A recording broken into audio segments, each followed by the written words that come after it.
සෞපාදානස්ස කෝහං වච්ච උප්පත්තිම් පඤ්ඤාපේමි නෝ අනුපාදානස්ස. මම උපාදාන සහිත වූහුටයි උපාදානයක් තියෙන කෙනාටයි මම උත්පත්තියක් පෙන්වාලන්නේ. උපාදානයක් නැති වූහුට උත්පත්තියක් නැත කියන එකයි කිව්වේ. ඔහු පිළිබඳව නොවේ. කියලා ඊළඟට බුදුරජාණන් යම් කිසි උපමාවක් දෙනවා. යම්සේ වච්ච ගින්නක්.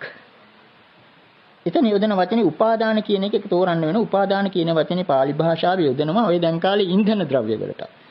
කොටින්ම දැන් ගින්න නිකන් දැල් වෙන්නේ නැහනේ. ගින්න මොකක් හරි අල්ලගත්තාම නේ දැල් වෙන්නේ. ගින්න දර අල්ලගත්තාම නේ දර අල්ලගත්තා හෝ එහෙම නැත්නම් ඉන්ධන ද්‍රව්‍යයක් අල්ලගත්තාම මොකක් හරි අල්ල ගන්න දෙයක් ආශ්‍රයනේ ගින්න දැල් වෙන්නේ. ඉතින් මෙතෙන්දී බුදුරජාණන් කියන්නේ ගින්නක් සෞපාදානෝ කියන්නේ උපාදාන සහිත වූ උපාදාන සහිතවම ගින්නක් දැල් වෙනවා. උපාදානයක් නැත්නම් ගින්නක් දැල් වෙන්නේ නැහැ. ඒ ගින්නේ උපමා බුදුරජාණන් දුන්නා. ඔන්න ඒක ආශ්‍රයෙන් වච්චගොත්ත ඊළඟට අමුතු ප්‍රශ්නයක් අහනවා. පහත් ගෞතමීනි ඔන්න යම් කිසි විදියකින් අච්චි කියලා කියන්නේ ගිනිසිලක්. යම් ගිනිසිලක් හුලඟින් වීසි කරලා ගිහිල්ලා හුලඟින් තල්ලු වෙලා ගිහිල්ලා ඒක දුරටත් යනවා ගිනි කියලා. ඔය දැන් හිතා ගන්න මේ පින්නතුන් ඔය ලැබු ගින්නක් කියලා තියෙන කැලෑවල ගිනි ඒවා පැතිරෙන හැටි නම් ඈත තියෙන ගහකට වුණත් ගින්න පැතිරෙන්නේ හුලඟ ඇවිල්ලා තල්ලු කරනවා. හුලඟ ඇවිල්ලා තල්ලු කරනවා. අන්න ඒ උපමාවයි දෙන්නේ. එතකොට ගිනිසිලක් හුලඟින් තල්ලු කරනු ලැබ ඈතට යන්නේද? ඒ අවස්ථාවේ භවත් ගෞතමීන් මොකද්ද උපාදානය හැටියට දක්වන්නේ? ඒකවල බුදුරජාණන් කියනවා ඒ අවස්ථාවේ උපාදානයේ වාතේමයි හුලඟමයි. හුලඟමයි උපාදාන. හුලඟ අල්ලලයි කියලා කියන්නේ අපි. හුලඟ අල්ලලා තමයි ඒ ගිනිසිල ඈතට ගියේ. ඔන්න ඊළඟට ඒක ආශ්‍රයෙන් මෙයා ඉදිරිපත් කරනවා වච්චගොත්ත අමුතු ප්‍රශ්නයක්. භවත් ගෞතමීනි යම් අවස්ථාවක සත්වයා මේ කය බහා තබලා මේ කය තියෙන්නේ ඇරලා වෙන කයක ඔන්න ඔතන තියෙන ගැටලු තැනක්. වෙන කයකට අපි මේක තෝරන්නේ මෙහෙම විදිහටයි. අපි ඒක ඉස්සෙල්ලා කියලා ඉවරලා දැන් එක එක්කෙනා තෝරන හැටි පස්සේ කියමු. ඒ සූත්‍රයේ තියෙන්නේ අඤ්‍යතරං කායං අනුප්පත්තෝ කියලා. අඤ්‍යතරං කියන එක පින්නතුනි අඤ්‍යතරං කියන්නේ එක්තරා කයකට පැමිණියේ වේද. එතකොට මේ කය යම් කිසි සත්වයක් මේ කය බහා තැබුවා කියන්නේ මේ කය ඇතෑරියා. එක්තරා කයකට පැමිණියේ වේද. ඒ අවස්ථාවේ භාවත් ගෞතමීන් මොකද්ද උපාදානය හැටියට දක්වන්නේ. එතකොට බුදුරජාණන් කියනවා ඒ අවස්ථාවේ මම තණ්හාවම උපාදානයි කියලා කියනවා. අන්න එතන තණ්හාවේ ක්‍රියාකාරීත්වය පේන කොයිතරම් ගැඹුරුද කියලා. තණ්හාවම මේ අවස්ථාවේ උපාදාන.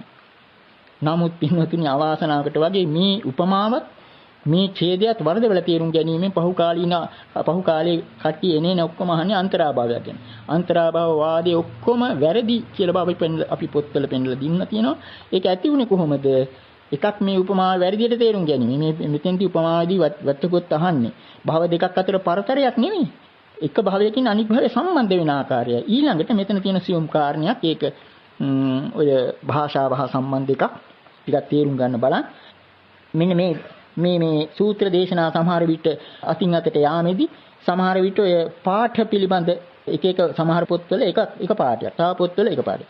ඉතින් මේ ඔය කියපු අන්තරාභව වාදයේ අල්ලගන්න කට්ටිය මෙහෙමයි ගන්නෙ. දැන් අපි කියවනේ අනුප්පත්තෝ කියන පාඩේ තේරුම පැමිණියේ වේද. අනුපපන්නෝ කිව්වොත් ඒකේ අනිත් පැත්ත. අනුපපන්නෝ කියන්නේ නූපන්නේ වේද. එතකොට දැන් දැතම් කියන අන්තරාභව කාර්යය තෝරන්නේ කොහොමද? යම්කිසි සත්වයක් මේ කය බහා තබනවා අනෙක් කයක උපන්නේ නැද්ද? තාම උපන්නේත් නැහැ. ඒ අතරතුර මොකද්ද උපාදානය කියන එක අන්නේ විදිහට මේගොල්ලෝ තෝරන්නේ. නමුත් අපි පෙන්නලා දුන්නා මෙතන විශේෂ වචනයක් යොදනවා. අඤ්‍යතරං කියලා කියන්නේ පින්නතුනි එක්තරා. දැන් හිතලා බලන්න එක්තරා කියන වචනේ අපි යොදන්නේ නිතරම ඇති දෙයක් පිළිබඳවයි. නේ නැති දෙයක් ගැන එක්තරා කියලා කියන්නේ නැහනේ.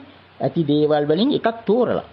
අන්න අඤ්ඤං කියලා එදුවනම් අන්නේ හරි. ඉතින් ඔන්න එතන සියුම් කාරණයක් හිතන කොහොම නමුත් එච්චර දුර යන්න ඕනේ මෙතෙන් දිවච්චහන්නේ භවයෙන් භවය ඈඳෙන හැටි මේගොල්ලෝ ඒක තුල පරතරයක් ඇති උනායි කියලා අන්තරාභාවයක් හදාගෙන ඔය දිගට වාද විවාද කළා පහුගිය කාලේ. ඉතින් ඔය සූත්‍ර හරියට තේරුම් නොගැනීම නිසා කෙසේ හෝ අපිට මෙතන එකක් කාරණයක් පැහැදිලි වෙනවා බුදුරජාණන් වහන්සේ එතෙන්දි පෙන්වුම් කරනවා මරණ අවස්ථාවේදී තණ්හාවම උපාදාන.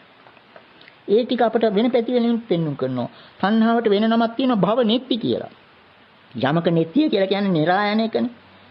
භව නැති කියලා කියනවා නැමිලා. දැන් ඔන්න හිතන්න දැන් මේ බැහි කාලේ වෙන දෙයක් නේ. ඔය කවුරු හරි කණ්ඩියක් කපනවා. කණ්ඩියක් කපලා අර මුදුනෙන් මේ නෙත්‍යයක් තියෙන. වැස්ස හැටියේ කඩාගෙන වැටෙනෝනේ. ඒ වගේ මේ භවයේ නෙත්‍ය තමයි තණ්හා. ඇයි හේතුව? අඩුවක් තියෙනෝනේ. ඌනෝ ලෝකෝ අතිත්තෝ තණ්හා දාසෝ කියලා කියනවා. මේ ලෝකේ හැමතිස්සෙම මොකද්ද අඩුවක්? අතිත්තෝ කියන්නේ තෘප්තියක් නේ. තණ්හාවට දාසේ. රට්ටපාල සූත්‍රයේ තියෙන ඌනෝ ලෝකෝ අතිත්තෝ තණ්හා දාසෝ. මේ ලෝකයා නිතරම මොකද්ද අඩුවක් තියෙනවා. මහා කෝටිපතියදත් ඒත් ඇහුවොත් මොකද්ද අඩුවක් තියෙනවා. අතිත්තෝ කියන්නේ තෘප්තියක්.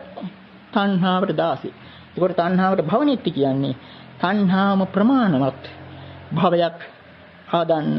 ඒක තුල අර නෙත්‍ය තියෙන නිසාම කොතෙන්ද හරි භවයකට වැටෙනවා. ඔන්න ඒකිනුත් හිතා ගන්න පුළුවන් බුදුරජාණන්සේ ඇයි මේ තණ්හාම උපාදානය කිව්වේ. ඉතින් ওই විදිහට අපි කාරණාව එකක් දෙකක් නෙවෙයි කාරණා කීපයක් ඔක තුල තියෙනවා. ඔන්න ඊළඟට අපි යමු මේ දැන් අපි කියවනේ ඔව් තණ්හාවේ ඒ උපාදාන ස්වභාවය තියෙනවා. දැන් ඊළඟට අපි හිතමු මේ දැන් තණ්හාව නැති කිරීම පිළිබඳව. තණ්හාව නැති කිරීම ගැන කතා කරනකොට මේ නිවන හඳුන්වන ඇතැම් තැන්වල නිවනට කියන්නේ තණ්හක්ඛයෝ. තණ්හක්ඛයෝ විරාගෝ නිරෝධෝ නිබ්බාන. තණ්හාව ක්ෂය කිරීමම නිවන හැටියට දක්වනවා. තණ්හාව ක්ෂය කිරීමම.